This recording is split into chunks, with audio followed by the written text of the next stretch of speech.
इस सत्र के अध्यक्ष माननीय चौहान साहब, श्री अनुराग सचान जी, विवेक जी और प्रसाद जी मंचासीन जो हैं, तब मंच में उपस्थित बहुसंख्यक समाज के भाइयों बहनों और प्यारे बच्चों, मुझे इस बात का संतोष है कि आपके इस कार्यक्रम में नौजवान लोग तो हाजिर हैं, हमारे जैसे बुजुर्ग भी हाजिर हैं और सबसे खुशी की बात है कि प्यारे बच्चे भी शामिल हैं जो समाज के ही नहीं भारत के भविष्य हैं। उन्होंने इस कार्यक्रम में दिलचस्पी लिया तो मैं ये समझ सकता हूं कि आपका यह कार्यक्रम सफल होगा, इसमें कोई दो राय नहीं। आप जानते हैं बहुत विस्तृत हमारे चौहान साहब ने काफ़ी डिटेल में इस कार्यक्रम के बारे में अपना तकरीर दिया और भाई विवेक और सचान साहब ने तो काफ़ी डिटेल में दिया। कॉन्ट्रैक्ट के बारे में आप जानते हैं कि गवर्नमेंट के जितने भी कॉन्ट्रैक्ट 10 लाख के ऊपर के होते हैं, जहाँ तक मेरा ख्याल है, वो टेंडर द्वारा होते हैं। कॉन्ट्रैक्ट टेंडर द्वारा इनवाइट होते हैं। तो टेंडर में क्या खामियां हैं और खामियां कैसे ना हो, हमारे लोगों को उसकी जानकारी होनी चाहिए। उसकी जानकारी भाई विवेक ने और सचान जी ने दिया और सचान जी का बहुत भारी महत्वपूर्ण काम किया इन्होंने, जो इन्होंने आर्क बनाया है। शायद वो एक 7 अपने 7th वंडर्स में एक हो सकता है।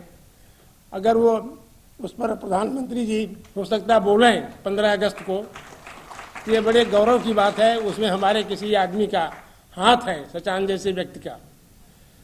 तो आप जानते हैं कि हमारा जो अस्तित्व है ये मल्टी डायमेंशनल है, बहुआयामी है, आयामी और पैराडॉक्सिकल भी है।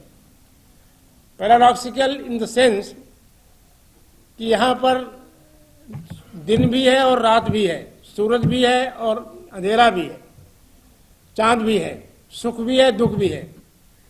तो हमारे लोगों को इन सब परिस्थितियों से कैसे निकल करके अपने को आगे बढ़ना है, इसके लिए हमारे जो संविधान निर्माता हैं उन्होंने ये दिया है directive principle of state policy के आर्टिकल 38 में कि गवर्नमेंट की जो नीतियां हैं इस तरह से बने कि इकोनॉमिक इनइक्वालिटी, आर्थिक गैर बराबरी कैसे दूर हो।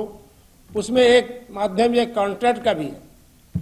हमारे लोगों का कॉन्ट्रैक्ट में लाखों करोड़ों रुपए का कॉन्ट्रैक्ट होता है, चाहे रेलवे का हो, चाहे वो सरफेस का हो, सड़क का हो या और तमाम सिंचाई का हो, लाखों करोड़ों रुपए के कॉन्ट्रैक्ट होते हैं। लेकिन अगर आप वो सब कॉन्ट्रैक्टर्स को देखिएगा, कभी लिस्ट बनाइएगा इन लोगों के सहयोग से, तो हमारे लोगों का बहुत नगण्य हिस्सा है उसमें। तो उसके लिए कॉन्ट्रैक्ट जो हो, एक दूसरी बात यह है कि हमारे लोगों को उसकी जानकारी नहीं है। गवर्नमेंट का नहीं, संविधान का दोष नहीं इसमें। संविधान में तो इक्वालिटी का प्रोविजन है। अगर आप अप्लाई करेंगे, कॉन्ट्रैक्ट आपका नियमानुसार होगा तो कोई उसको रद्द नहीं कर सकता। लेकिन ये जानकारी होनी चाहिए हमें कि इन संसाधनों का हम कैसे उपयोग करें। उसके लिए भाई विवेक और सचान जी जैसे लोग हैं जो समाज को समय समय पर गाइड कर सकते हैं और उससे हमें आपको सबको लाभ मिल सकता है। दूसरा यह है, संविधान के डायरेक्टिव प्रिंसिपल आर्टिकल 39 में गवर्नमेंट कोई नीति ऐसी निर्धारित करनी चाहिए, concentration of wealth in few hands न हो। तो जो कॉन्ट्रैक्ट होते हैं, बड़े बड़े कॉन्ट्रैक्ट, उसमें जो हमारे लोगों को मान लीजिए कोई कमजोर भी है तो उसमें रिलैक्सेशन कुछ होना चाहिए। कुछ परसेंटेज का रिलैक्सेशन के शेड्यूल कास्ट के हैं, ओबीसी के हैं, 3 लोगों के लिए इतने परसेंटेज रिजर्व होना चाहिए कॉन्ट्रैक्ट में, और वो अगर अदर क्वालिफिकेशंस फुलफिल करते हैं तो उनको कॉन्ट्रैक्ट मिलना चाहिए, ऐसा मेरा मानना है। तो बाकी सब चीज़ें तो चौहान साहब बता दिए हैं, विवेक जी ने बता दिया, सचान जी ने बता दिया। मैं आपका ज़्यादा समय नहीं लूँगा।